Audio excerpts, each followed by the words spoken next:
Shalom Aleichem, saudara-saudari terkasih. Selamat datang di channel official KNPR, tempat kita bersama-sama mempelajari parasya Sabat, menggali kekayaan firman Elohim dari Torah, serta memahami makna Ibrani yang membangun iman kepada Elohim melalui Mesias Yeshua. Kiranya setiap pembahasan parasya membawa kita semakin mengenal hati Elohim, bertumbuh dalam ketaatan, dan hidup sesuai kehendaknya. Mari belajar, merenungkan, dan menghidupi firman-Nya dari generasi ke generasi. Sabat Shalom, Shalom Ufraha, damai sejahtera dan berkat menyertai Anda semua.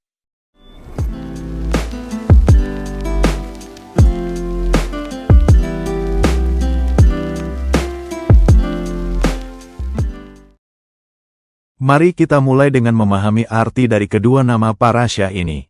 Matot berarti tongkat-tongkat atau suku-suku. Dalam Alkitab, tongkat bukan sekadar alat untuk berjalan, tetapi melambangkan otoritas, kepemimpinan, tanggung jawab, dan identitas yang diberikan Elohim kepada setiap suku Israel.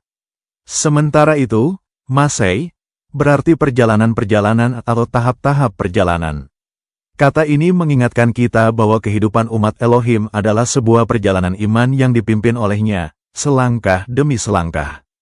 Kedua parasya ini menutup kitab Bilangan, Bamidbar, dan menjadi penghubung sebelum bangsa Israel memasuki tanah perjanjian.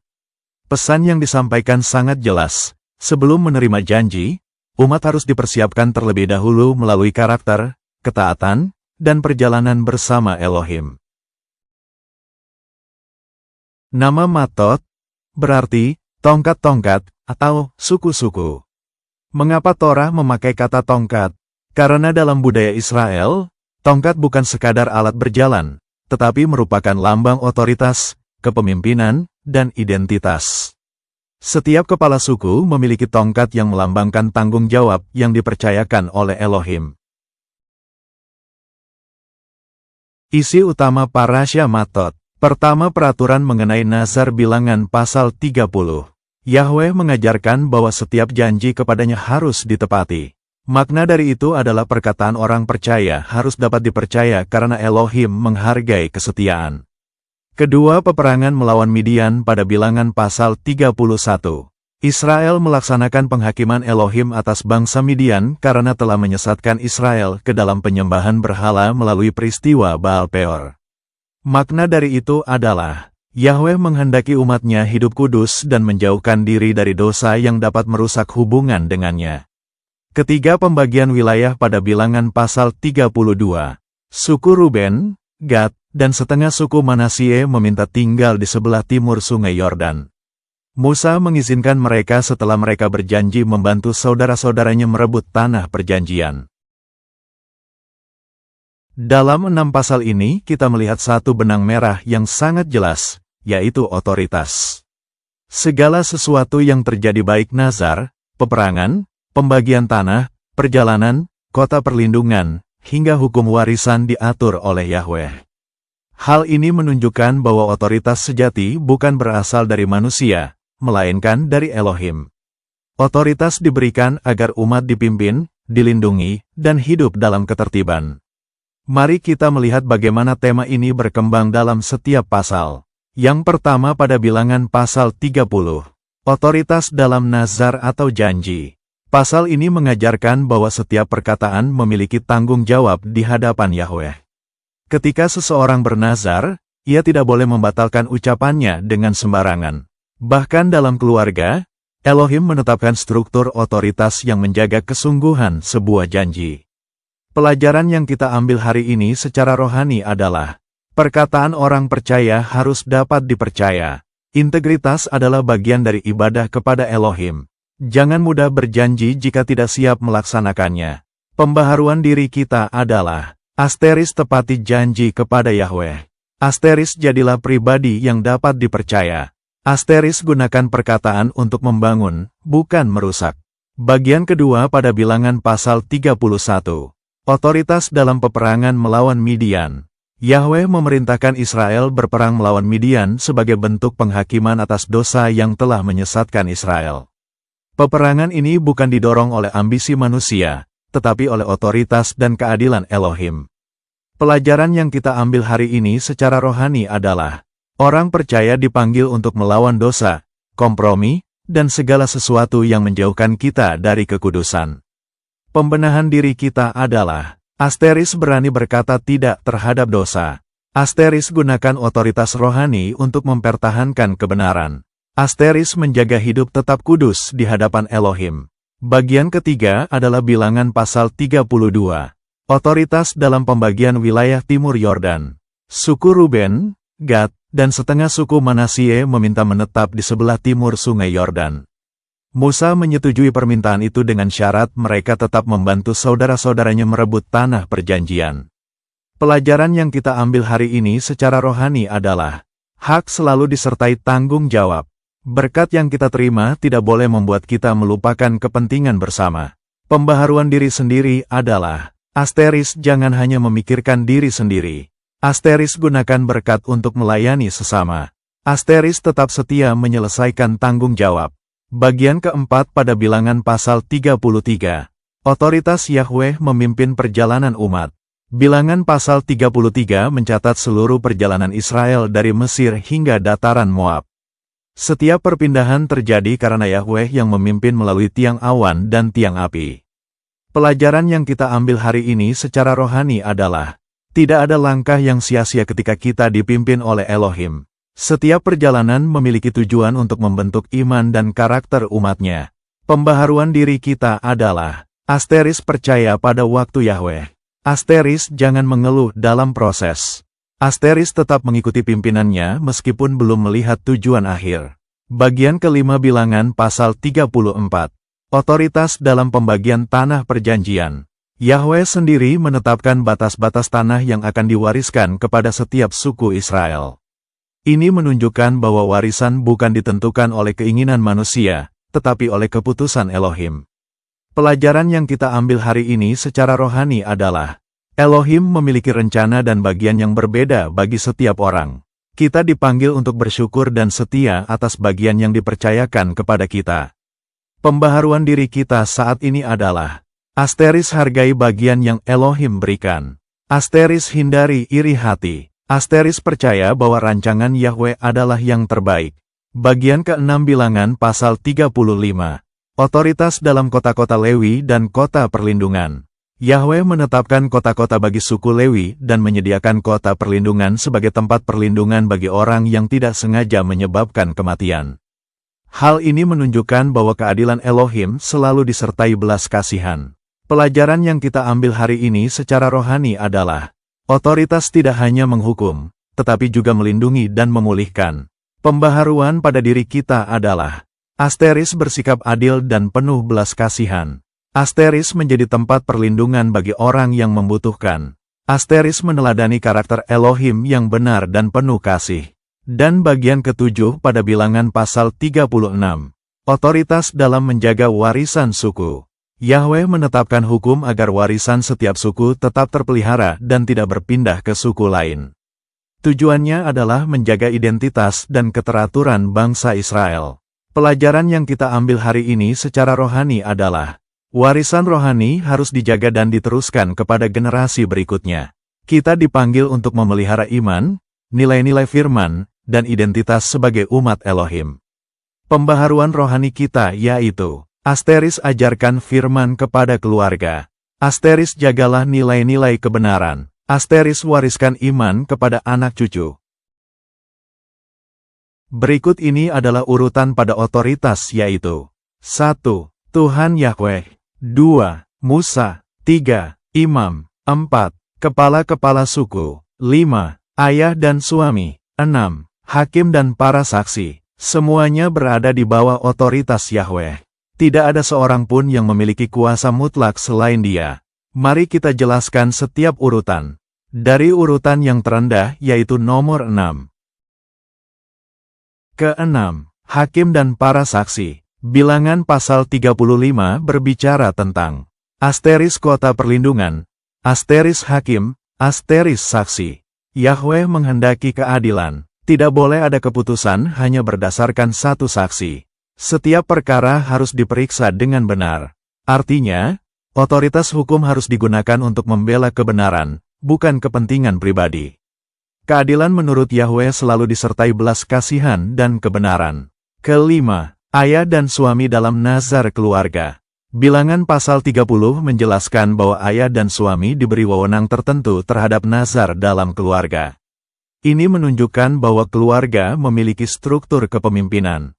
Tujuannya bukan untuk menindas, tetapi menjaga tanggung jawab dan kesatuan keluarga. Otoritas selalu berjalan bersama kasih dan tanggung jawab. Seorang ayah dipanggil menjadi imam dalam keluarganya. Kepemimpinan bukan berarti menguasai, tetapi melayani. Keempat, kepala-kepala suku. Mereka diberi tanggung jawab mengatur yaitu asteris pembagian tanah, asteris warisan, asteris kehidupan setiap suku. Mereka bukan pemilik tanah, mereka hanya pengelola atas milik Yahweh. Setiap pemimpin dipercayakan sesuatu untuk dikelola. Semua yang kita miliki hanyalah titipan Yahweh. Ketiga, imam atau Eleazar dan Pinehas. Dalam bilangan pasal 31 dan pasal 34 sampai pasal 35, imam memiliki peranan penting.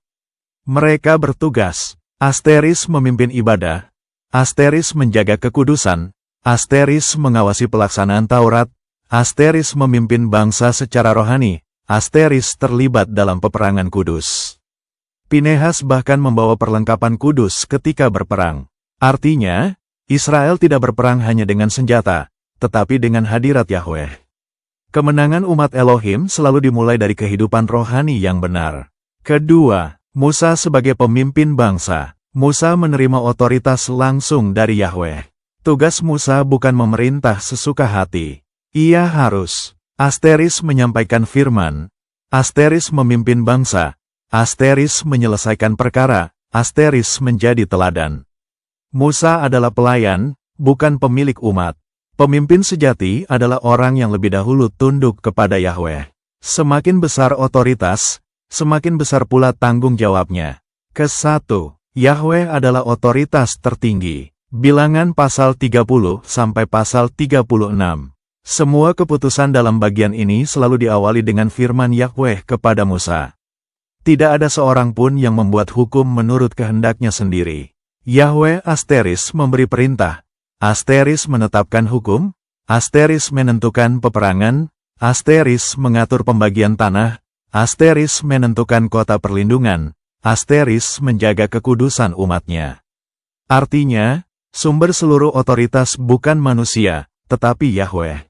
Jika Yahweh adalah otoritas tertinggi, maka hidup kita tidak boleh dikendalikan oleh asteris perasaan, asteris budaya, asteris mayoritas, asteris atau pendapat manusia, melainkan oleh firman Yahweh. Berdasarkan diagram ini menunjukkan bahwa seluruh otoritas mengalir dari atas ke bawah. Jika hubungan kita dengan sumber otoritas benar, maka seluruh kehidupan kita akan berjalan sesuai kehendaknya.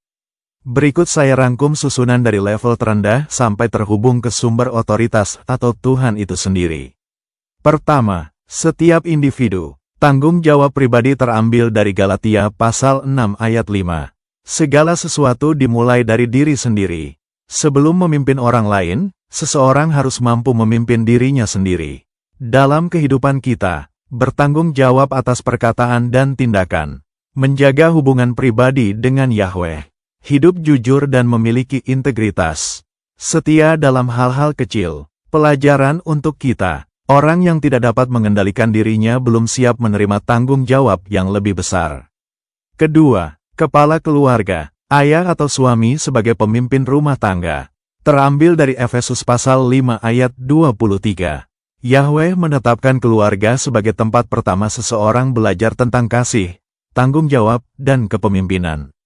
Dalam kehidupan kita adalah memimpin keluarga dengan kasih, bukan kekerasan, menjadi teladan dalam doa dan firman, melindungi serta memperhatikan kebutuhan keluarga, membimbing anak-anak mengenal YHWH. Pelajaran untuk kita, kepemimpinan sejati dimulai dari rumah. Ketiga, pemimpin komunitas. Penatua, diaken, pemimpin kelompok. Pada 1 Timotius pasal 3 ayat 1-13, Yahweh memanggil orang-orang tertentu untuk melayani komunitas dan membangun persatuan.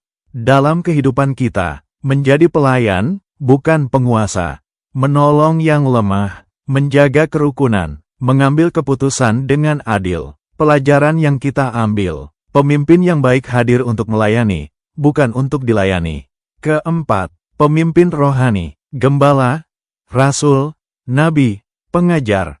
Pada Ibrani pasal 13 ayat 17. Pemimpin rohani bertugas menuntun umat agar semakin dekat kepada Yahweh melalui firman-Nya.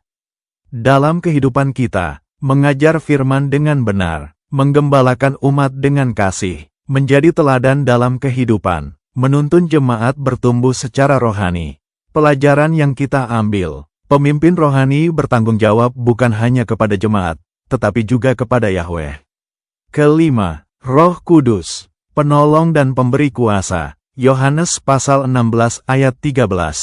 Roh Kudus memimpin setiap orang percaya kepada kebenaran.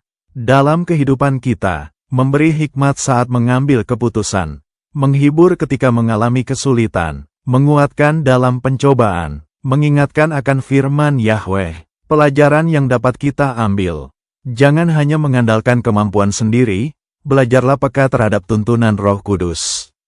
Keenam, Yeshua HaMashiach, Raja atas segala raja. Matius pasal 28 ayat 18.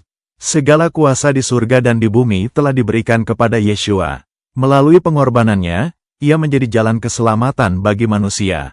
Dalam kehidupan kita adalah menjadikan Yeshua sebagai Tuhan atas hidup kita, meneladani kerendahan hati dan kasih-Nya, hidup dalam ketaatan kepada ajaran-Nya, mengikuti jejak pelayanan-Nya. Pelajaran yang kita ambil, Yeshua menunjukkan bahwa pemimpin terbesar adalah Dia yang rela melayani dan berkorban.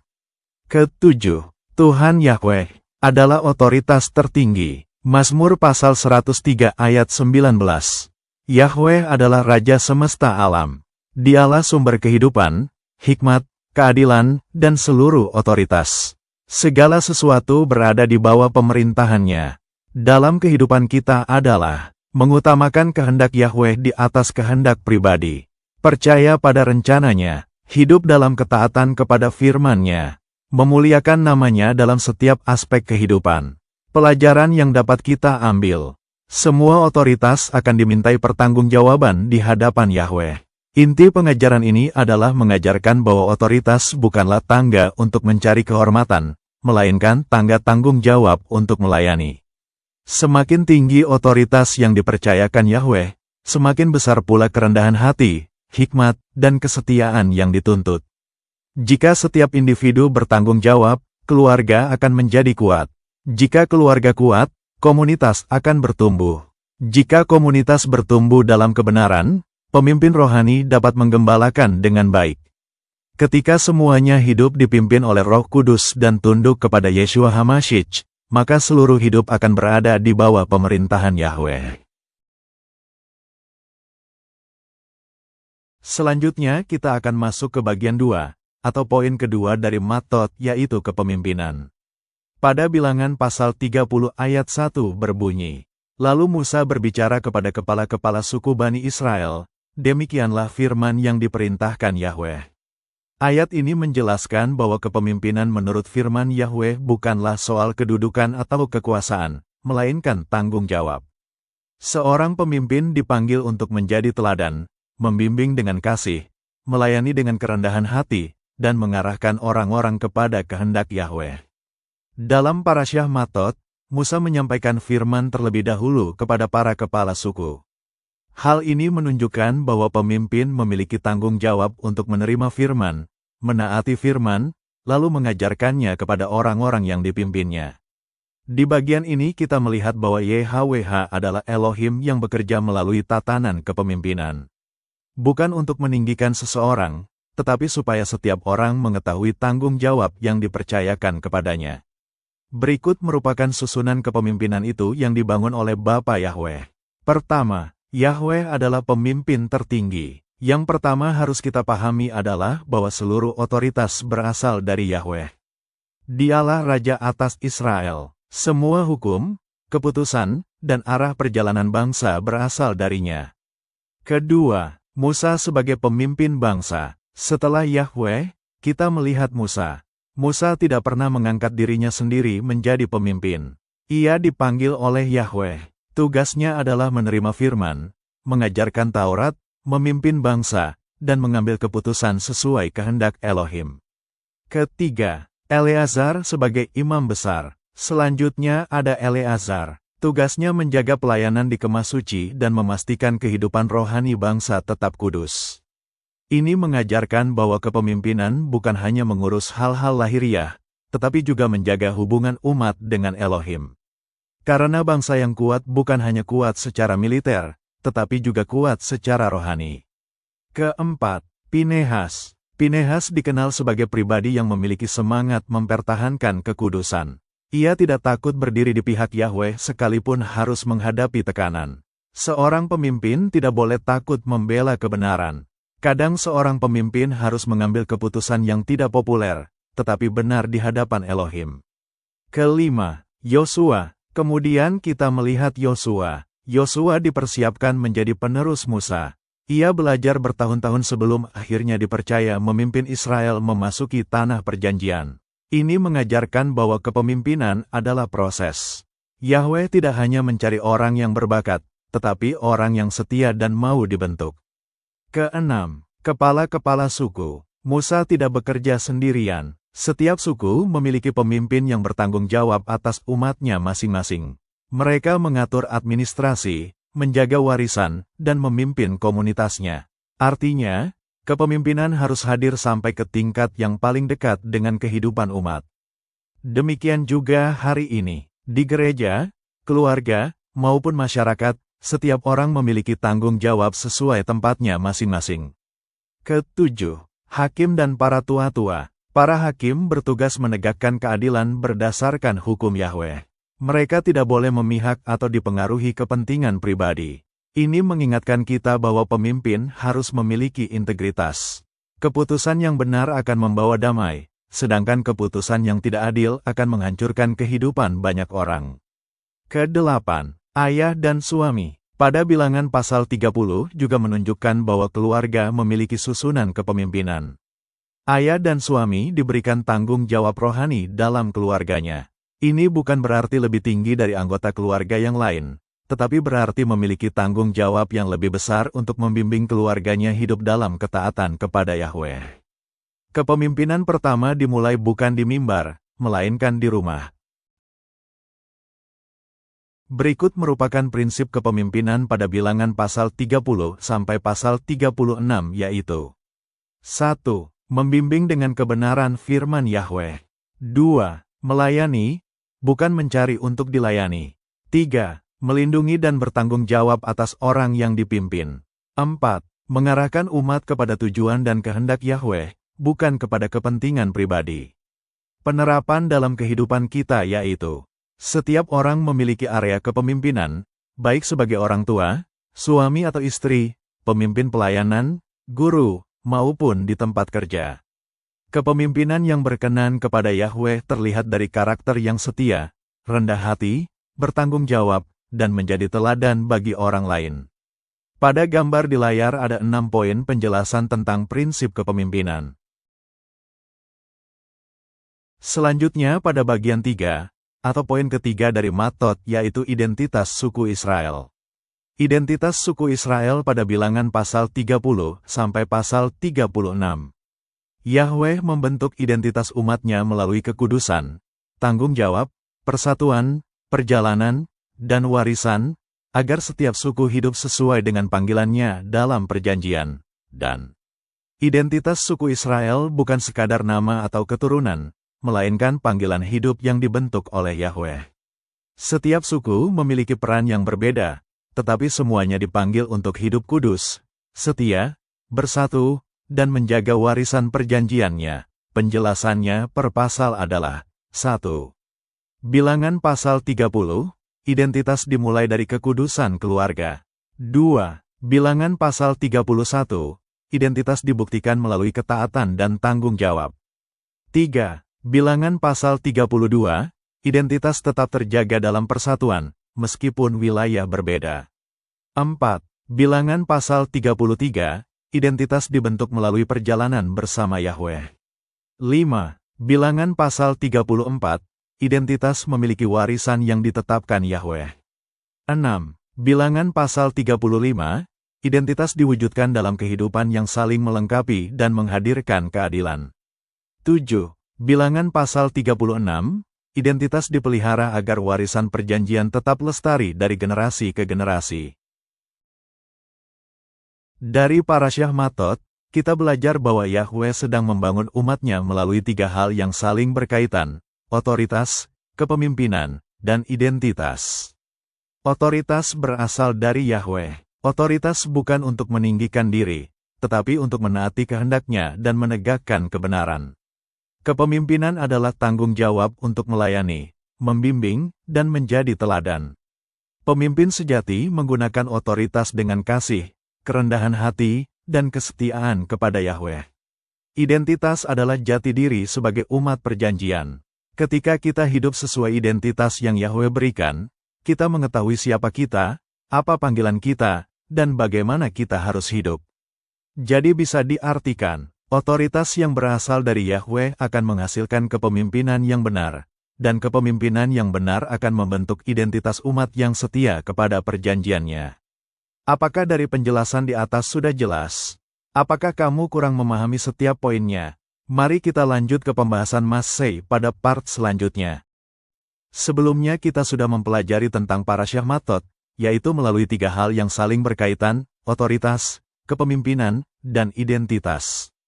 Dan hari ini kita lanjutkan pembelajaran Parasyah Massey, yang berarti perjalanan-perjalanan atau tahap-tahap perjalanan. Kata ini diambil dari Bilangan pasal 33 yang mencatat 42 persinggahan bangsa Israel sejak keluar dari Mesir hingga tiba di dataran Moab sebelum memasuki tanah perjanjian. Mengapa Yahweh mencatat setiap persinggahan itu? Karena di mata Elohim, tidak ada satu langkah pun yang sia-sia. Setiap tempat memiliki pelajaran, setiap perjalanan memiliki tujuan, dan setiap proses membentuk karakter umat-Nya.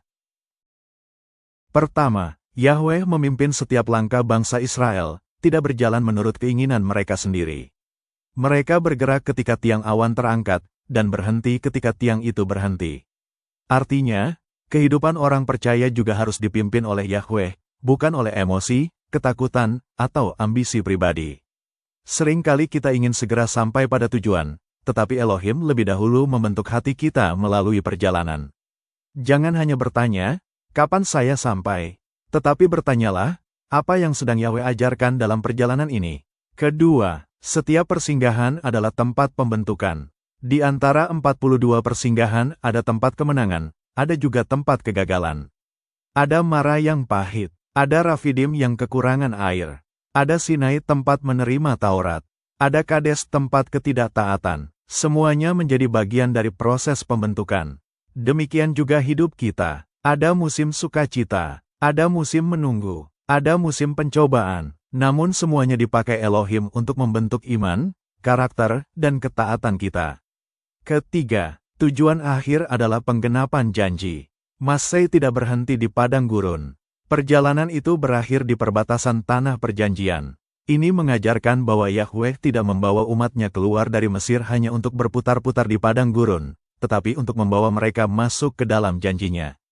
Begitu juga dengan kehidupan kita. Jika kita tetap setia mengikuti pimpinan Yahweh, maka setiap langkah akan membawa kita semakin dekat kepada tujuan yang telah Dia tetapkan.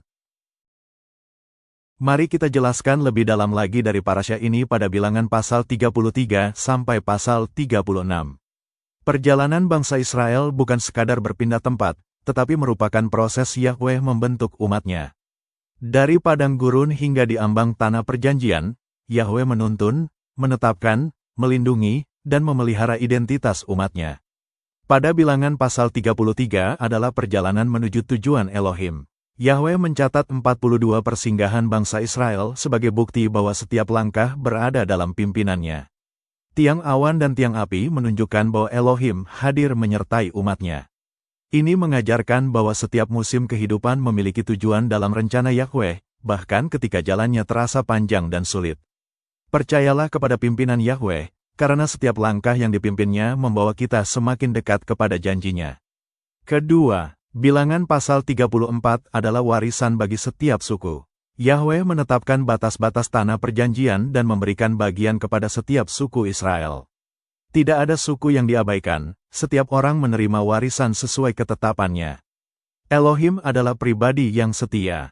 Ia telah menyediakan bagian dan panggilan bagi setiap anaknya.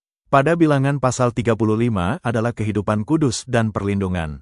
Yahweh menetapkan kota-kota orang Lewi sebagai pusat pelayanan dan kota-kota perlindungan sebagai wujud keadilan serta belas kasihan-Nya. Kekudusan dan keadilan harus berjalan bersama dalam kehidupan umat Elohim. Sebagai umat Yahweh, kita dipanggil hidup kudus, adil, dan menjadi tempat perlindungan bagi sesama. Dan Bilangan pasal 36 adalah warisan dan identitas dipelihara. Melalui hukum tentang anak-anak perempuan Zelafehat, Yahweh menjaga agar warisan tetap berada dalam setiap suku. Identitas bangsa dipelihara dari generasi ke generasi sesuai ketetapannya. Warisan Elohim bukan hanya berupa berkat, tetapi juga identitas sebagai umat perjanjian yang harus dijaga dan diwariskan kepada generasi berikutnya. Pada tampilan gambar ini adalah parasya yang saling terikat, yaitu dari otoritas menuju warisan sama dengan perjalanan yang meneguhkan identitas umat Elohim. Penjelasannya, Matot mengajarkan tentang otoritas, tanggung jawab, dan kesetiaan kepada Elohim. Sedangkan Massei mengajarkan tentang perjalanan, tujuan, warisan, dan identitas umat Elohim.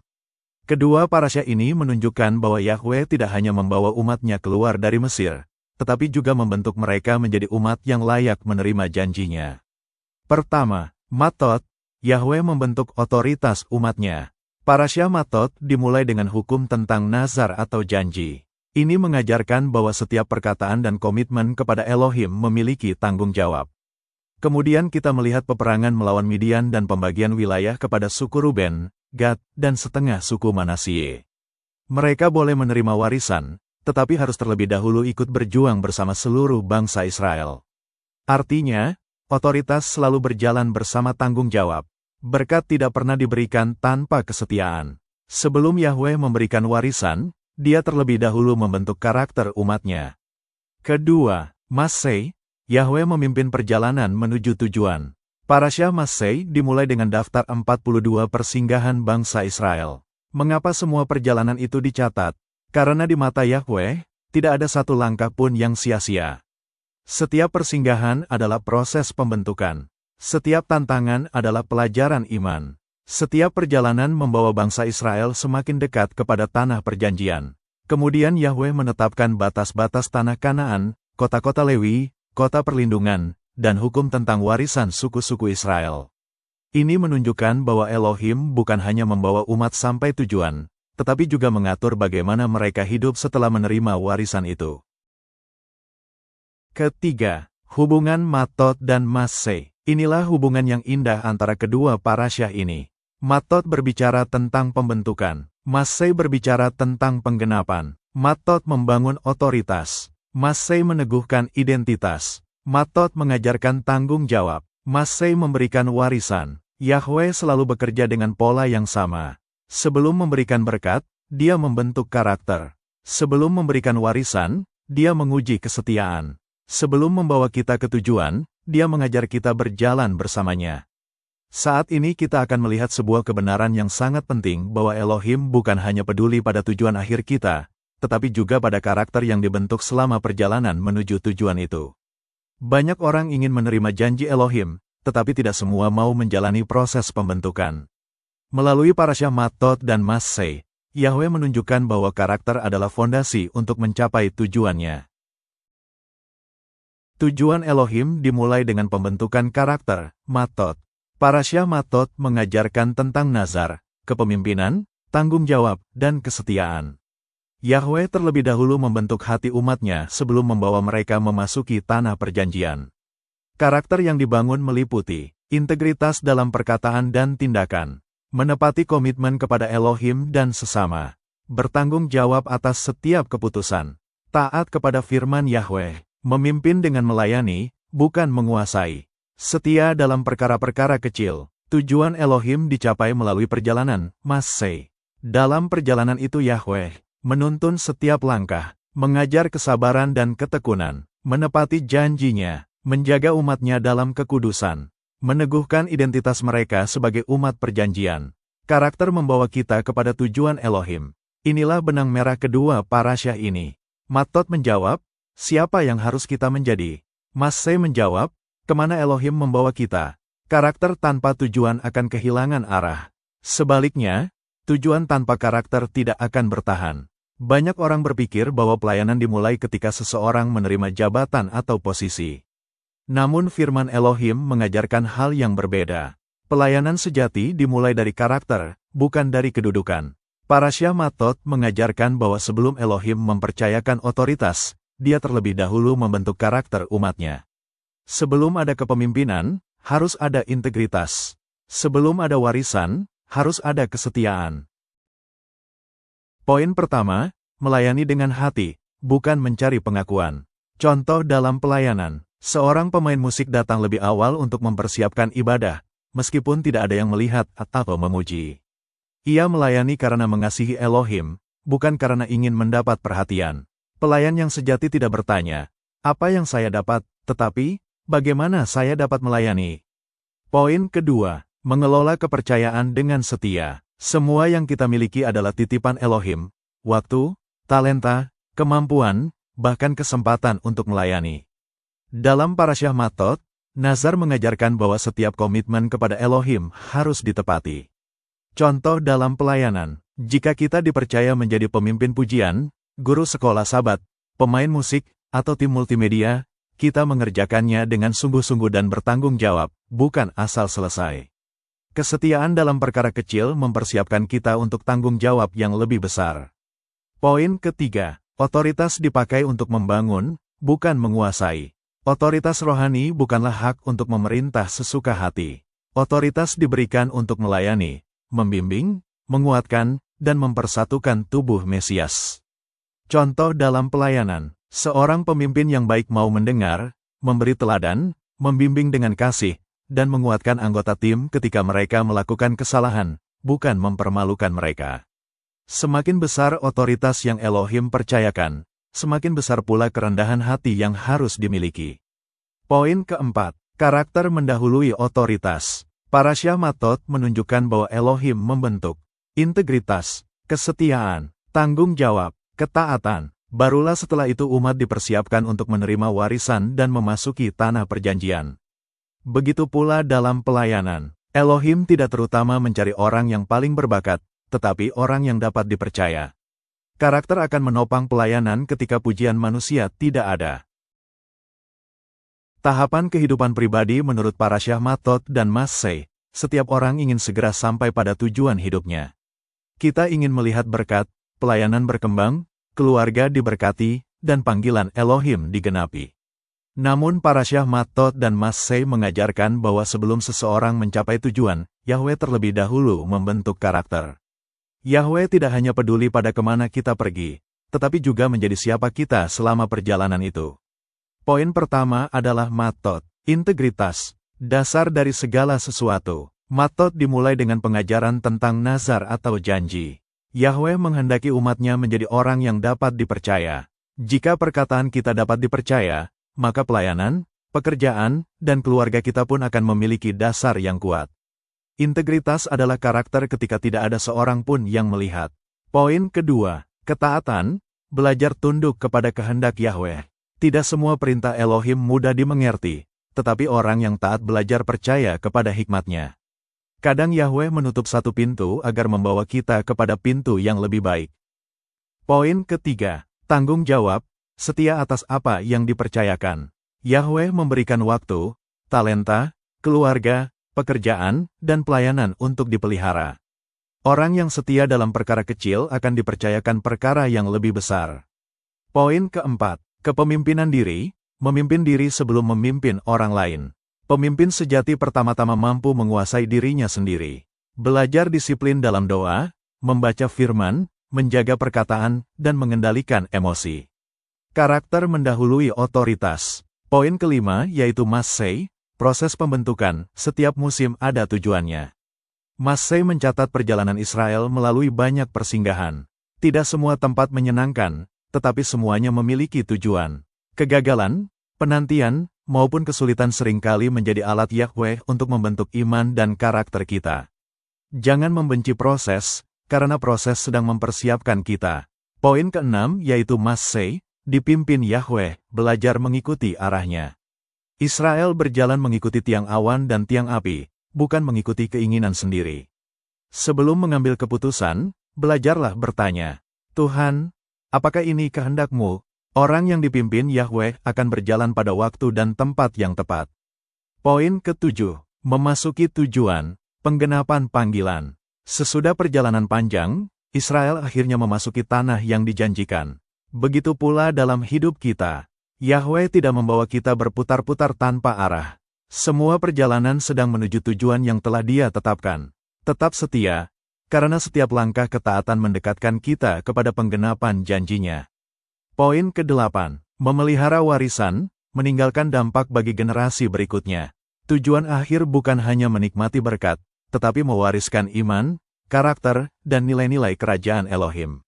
Warisan terbesar bukanlah harta, melainkan kehidupan yang menjadi teladan. Urutan yang lebih singkatnya adalah integritas, ketaatan, tanggung jawab, kepemimpinan diri, proses pembentukan, dipimpin Yahweh, memasuki tujuan, memelihara warisan. Di zaman sekarang, banyak orang berpikir bahwa keberhasilan dimulai dari jabatan. Mereka berkata, kalau saya menjadi pemimpin, saya baru bisa berbuat banyak. Tetapi firman Elohim menunjukkan jalan yang berbeda. Pola pikir manusia seringkali dimulai dari ambisi, sedangkan pola pikir YHWH dimulai dari karakter. Mari kita lihat siklus otoritas menurut pola pikir manusia. 1. Ambisi. Segala sesuatu dimulai dengan keinginan menjadi besar. Ambisi bukanlah dosa, namun ketika ambisi lebih besar daripada kerinduan untuk taat kepada Yahweh, ambisi dapat menguasai hati. Contoh, seseorang mulai melayani bukan karena ingin memuliakan Elohim, tetapi supaya dikenal banyak orang. 2. Posisi. Setelah memiliki ambisi, fokusnya adalah mendapatkan jabatan. Ia mulai berpikir, kalau saya menjadi pemimpin, saya akan dihormati. Akhirnya identitasnya bergantung pada kursi yang didudukinya. 3. Kekuasaan. Setelah memperoleh posisi, yang dikejar adalah wewenang. Bukan lagi bertanya, bagaimana saya melayani, tetapi, bagaimana orang lain harus mengikuti saya. Otoritas berubah menjadi alat mengendalikan orang lain. 4. Pengakuan. Kemudian muncul kebutuhan untuk dipuji. Semua yang dilakukan ingin mendapat tepuk tangan, penghormatan, atau popularitas. Jika tidak dipuji, ia kecewa. Padahal pelayan sejati tetap setia meskipun tidak terlihat. 5. Prestasi. Lalu hidup diukur dari pencapaian. Saya sudah membangun ini. Saya sudah berhasil itu. Nilai diri akhirnya ditentukan oleh hasil, bukan oleh hubungan dengan Tuhan. 6. Warisan. Baru di akhir hidup seseorang berpikir, apa yang saya tinggalkan? Namun bila fondasinya dibangun di atas ambisi dan ego, warisan itu sering tidak bertahan lama. Coba kita ambil cerita singkatnya. Ada dua orang pilot yang sama-sama bercita-cita menerbangkan pesawat. Pilot pertama berkata, yang penting saya cepat menjadi kapten agar semua orang menghormati saya. Ia selalu mengejar pangkat. Ketika menjadi kapten, ia merasa paling hebat dan mulai mengabaikan prosedur serta masukan dari kru. Pilot kedua berkata, saya ingin menjadi pilot yang dapat dipercaya sehingga setiap penumpang tiba dengan selamat. Ia belajar dengan tekun, rendah hati, disiplin, dan terus meningkatkan kemampuannya. Ketika akhirnya menjadi kapten, seluruh kru menghormatinya bukan karena seragamnya, tetapi karena karakternya. Pelajarannya adalah, dua orang memiliki posisi yang sama, tetapi warisan mereka berbeda. Yang satu dikenang karena jabatan, yang satu dikenang karena karakter. Jadi pembaharuan kehidupan adalah, banyak orang ingin menjadi besar sebelum belajar menjadi setia. Namun Tuhan bekerja sebaliknya. Dia membentuk karakter terlebih dahulu, baru mempercayakan otoritas. Karena itu jangan mengejar posisi. Jangan mengejar popularitas. Jangan mengejar pengakuan manusia. Kejarlah hati yang takut akan Tuhan. Parasya Matot mengajarkan bahwa otoritas tidak dimulai dari jabatan, tetapi dari hati yang setia kepada Elohim. Dalam Bilangan pasal 30, Musa berbicara tentang pentingnya menepati janji. Dari sini kita belajar bahwa sebelum seseorang dipercayakan memimpin, ia harus terlebih dahulu dapat dipercaya.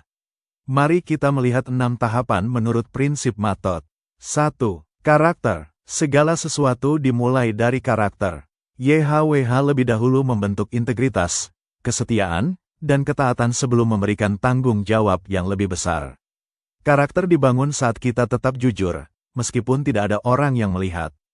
2. Kepercayaan. Karakter yang baik melahirkan kepercayaan.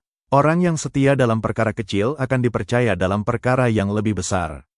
Kepercayaan tidak bisa diminta, tetapi diperoleh melalui kesetiaan yang terus dibuktikan.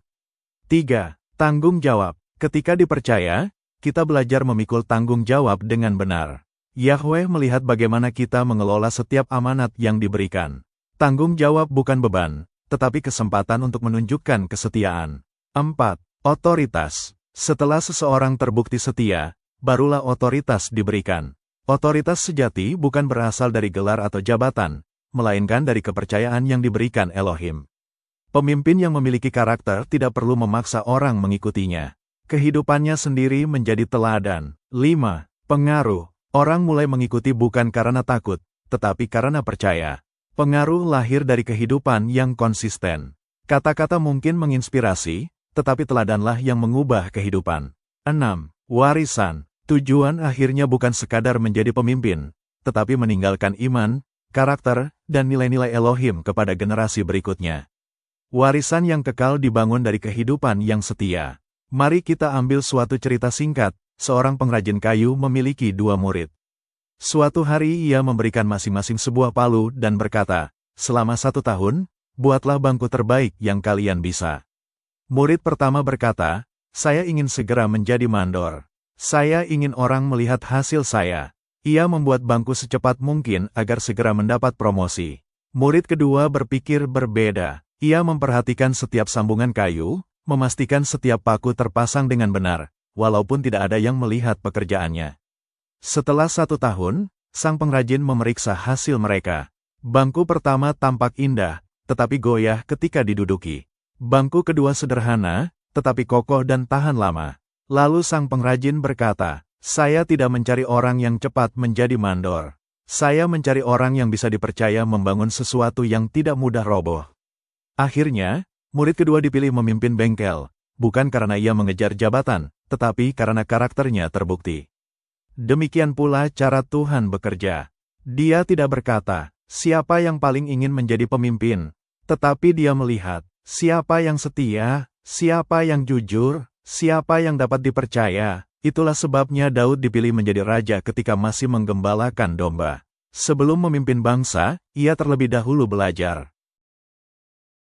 Perbedaan terbesar antara cara dunia dan cara Elohim bukanlah pada hasil akhirnya, tetapi pada sumber otoritasnya.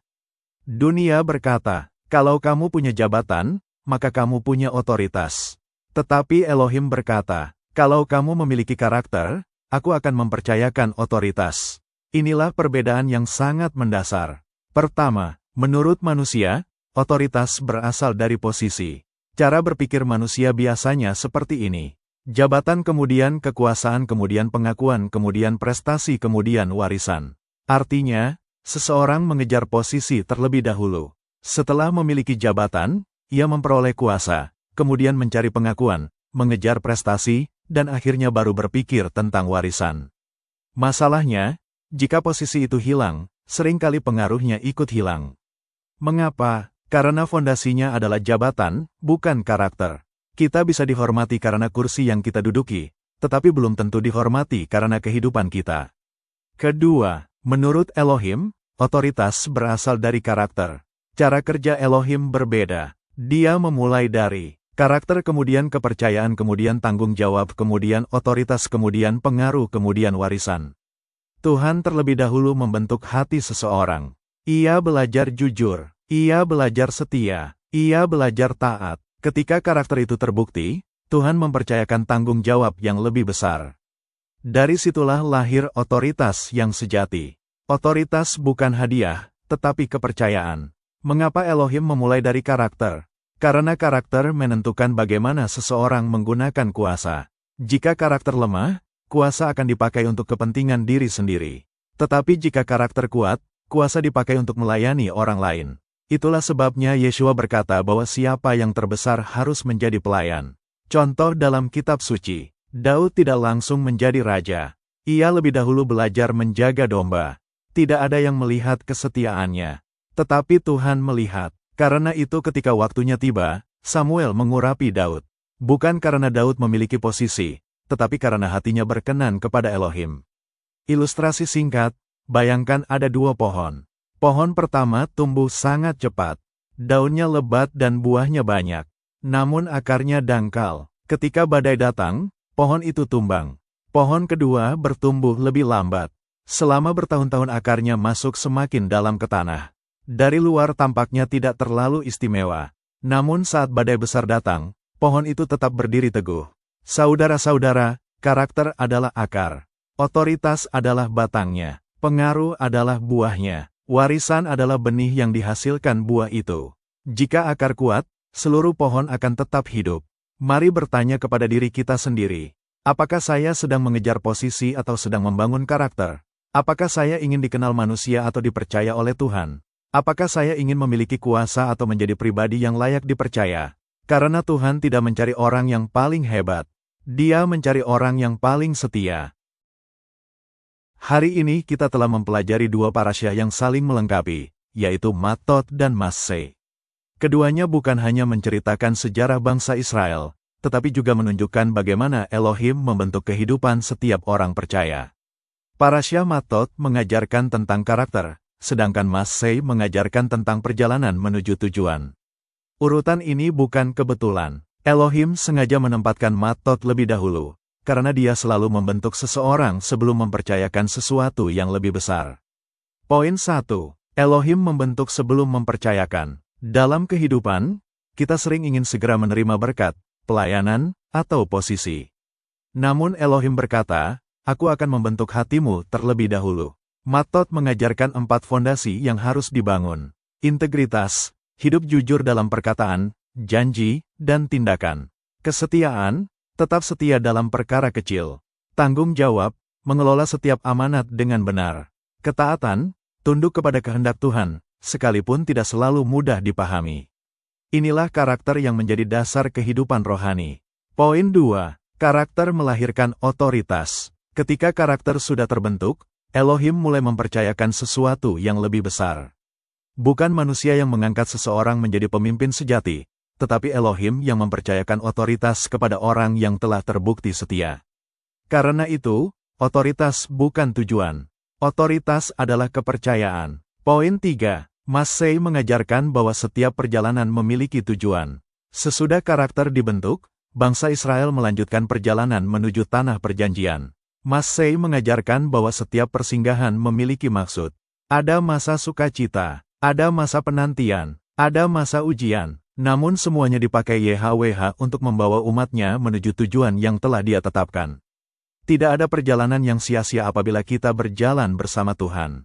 Poin 4. Tujuan akhir bukan sekadar berhasil, tetapi meninggalkan warisan. Pada akhirnya, Elohim tidak hanya ingin kita mencapai tujuan. Dia ingin hidup kita menjadi berkat bagi generasi berikutnya. Warisan yang sejati bukan hanya berupa harta, tetapi iman, karakter, nilai-nilai kebenaran, dan teladan hidup yang terus diteruskan. Itulah sebabnya Massei ditutup dengan pembahasan mengenai pembagian tanah pusaka dan keberlanjutan warisan bagi setiap suku Israel. Pesannya jelas, apa yang Elohim percayakan harus dipelihara dan diwariskan kepada generasi berikutnya. Kesimpulan dari pembahasan ini adalah, saudara-saudara, dunia berkata, milikilah posisi, maka kamu akan memiliki otoritas. Tetapi Elohim berkata, bangunlah karakter, maka aku akan mempercayakan otoritas. Urutan Elohim adalah integritas, kemudian kesetiaan, kemudian tanggung jawab, kemudian ketaatan, kemudian otoritas, kemudian tujuan, kemudian warisan. Inilah jalan yang diajarkan melalui parasyah Matot dan Massei. Mari kita tidak terburu-buru mengejar jabatan, pengakuan, atau keberhasilan. Biarlah Elohim terlebih dahulu membentuk hati kita. Jika hari ini kita sedang berada dalam proses pembentukan, jangan menyerah. Jika kita sedang menempuh perjalanan yang panjang, jangan kehilangan pengharapan. Matot mengingatkan bahwa karakter adalah fondasi. Massey mengingatkan bahwa setiap langkah dipimpin oleh Yahweh menuju penggenapan janjinya. Kesimpulannya adalah, kiranya setelah mempelajari Parasyah Matot dan Massey, kita memahami bahwa tujuan hidup bukan sekadar menjadi orang yang berhasil, melainkan menjadi pribadi yang berkenan di hadapan Elohim. Sebab ketika karakter dibangun di atas kebenaran, otoritas akan dipercayakan, tujuan akan digenapi, dan warisan iman akan tetap hidup lintas generasi. Karakter mendahului otoritas, otoritas dipakai untuk melayani, tujuan menggenapi kehendak Elohim, dan warisan memuliakan namanya sampai kepada generasi yang akan datang. Sabat Shalom, Bapa Yahweh memberkati.